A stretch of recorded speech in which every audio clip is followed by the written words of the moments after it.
L'inspiration, je les trouve surtout quand je vais à l'extérieur, donc dehors, en nature.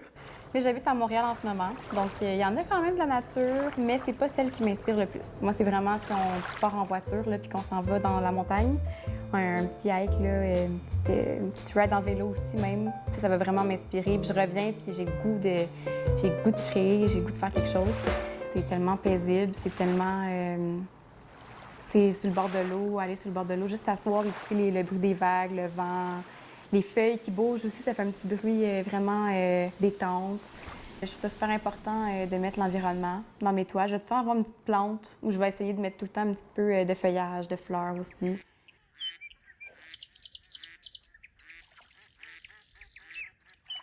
Sinon, bien, les femmes, vraiment, les femmes, ça m'inspire parce que je veux qu'on soit une belle communauté de femmes, sans jugement, sans compétition. Je trouve qu'il y a beaucoup de compétition avec les femmes. Qu'on se complimente à la place, puis qu'on... Ouais, parce qu'on vit toutes la même chose, tu sais.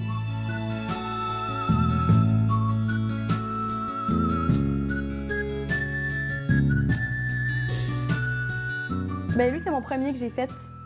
Lui, c'est le premier que j'ai fait avec mon iPad. Comme tu peux voir, c'est des fleurs. Puis si on regarde plus près, on voit ici 2 cuisses. Puis ça, c'est le pubis de la femme. Je m'inspire beaucoup aussi. On peut voir, là, c'est beaucoup de femmes. Il y a pas vraiment d'hommes là-dedans. Fait que c'est très féministe. Aussi, tu sais, le body positivity, c'est super important pour moi. Fait que, tu sais, une femme nue, avec dans un livre avec sa main « I don't need your opinion ». Moi, je trouve, là, c'est vraiment important. Les femmes, on est tellement en ce moment jugées tout le temps, en train de se faire dire quoi faire. Le féministe, c'est le droit des femmes, c'est qu'on soit égal aux hommes, qu'il n'y ait pas un sexe plus haut que l'autre, que tout le monde soit égaux. C'est beaucoup mieux qu'avant, mais c'est pas encore là. C'est pas encore totalement parfait. J'espère qu'un jour, ça va l'être. Il n'y a rien de parfait, mais ça mérite de l'être. Je suis vraiment là-dedans en ce moment. Oui, je pense que c'est très important. C'est un thème qui est justement très en vigueur aujourd'hui. Et il y a beaucoup de femmes qui, malgré tous les avancements qu'on a faits depuis des années, restent encore des inégalités qui existent. Et le fait de dénoncer ça, je pense, de montrer que la femme est forte et puis d'aider les femmes à avoir confiance en elles, je pense que c'est très important. Au niveau spiritualité, bien, il y a les sorcières. Je sais pas pourquoi, ça me parle beaucoup. J'ai vraiment pas mal tout écouté les documentaires, les films qu'il y avait sur Netflix. Je lis beaucoup là-dessus aussi. Puis encore là, le féminisme revient parce que les sorcières, c'est des femmes qui n'étaient pas dans la société. Elles se basaient pas sur les lois, les règles qu'il y avait dans ce temps-là. Donc c'était des femmes libres, c'était des femmes qui s'écoutaient beaucoup. Elles n'étaient pas esclaves de l'homme comme la société le voulait dans ce temps-là. Elles disaient leur point de vue, elles disaient qu'est-ce qu'elles voulaient, puis c'est là que ça marchait pas. Donc, chaque petite graine de beauté, c'était comme la marque du diable, puis là, ils se faisaient pendre ou brûler au bûcher. Mais moi, les femmes sorcières, je trouve sont extraordinaires. Puis j'en serais une si j'étais dans ce temps-là, c'est sûr. Donc, moi, je me considère vraiment comme une sorcière moderne.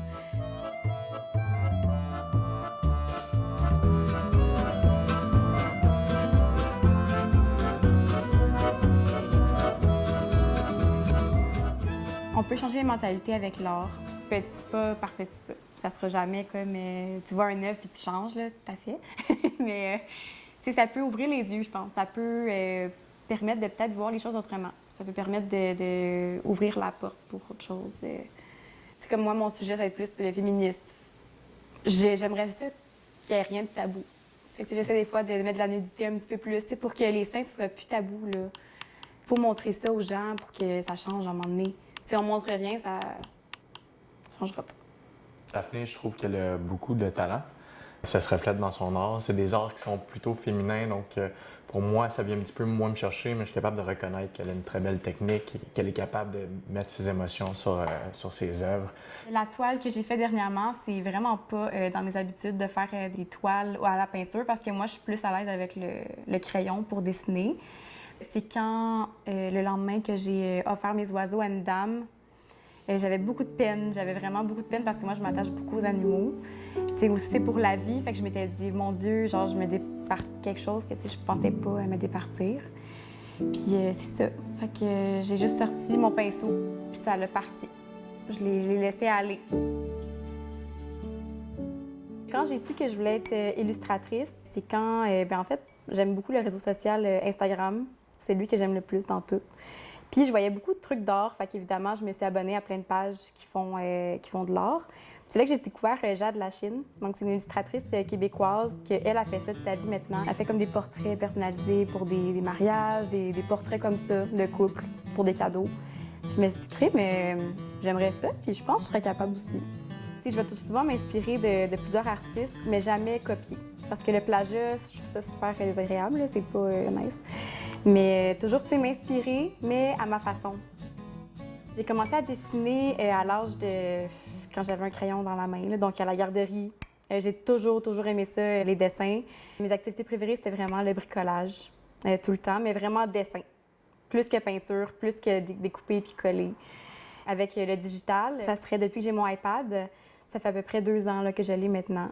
Donc j'ai vraiment plus upgrade. Si on regarde ceux que j'ai commencé, ils étaient vraiment toutes laids, toutes croches, là.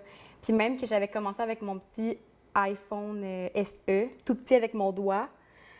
J'ai commencé avec ça au départ, là. Puis là, je me suis dit non, j'ai besoin d'avoir un iPad.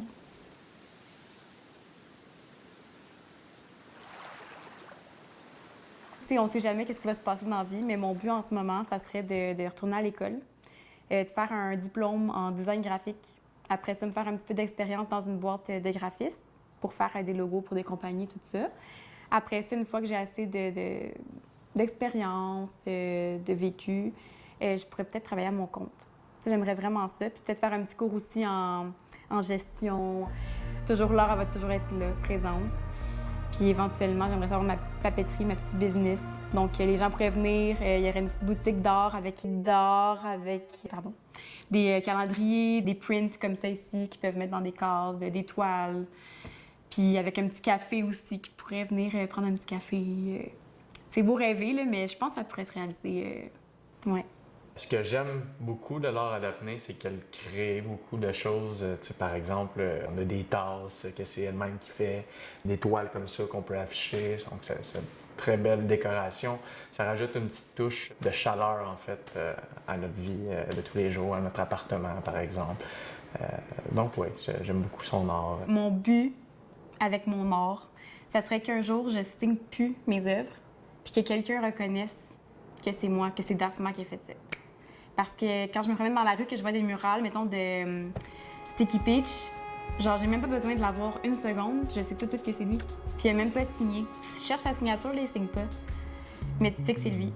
Mais moi, c'est mon but. C'est que quelqu'un découvre que, mettons, une œuvre à moi quelque part dans une maison. Oh my God, t'as un Daphma chez toi, genre, nice. Tu sais, que c'est mon style à moi. Si cette personne pourrait me l'enlever, c'est mon style. C'est juste moi. C'est ça. Qu'est-ce que ça changerait l'art pour nous s'il n'y en avait plus demain matin? Ben, en fait, l'art, ça dépend à quel degré tu définis c'est quoi l'art. Tu sais, je veux dire, dans tout ce que tu vas croiser dans la vie, il y a une forme d'art. Tu peux l'avoir partout. Si tu enlèves complètement l'art, mais tout est gris.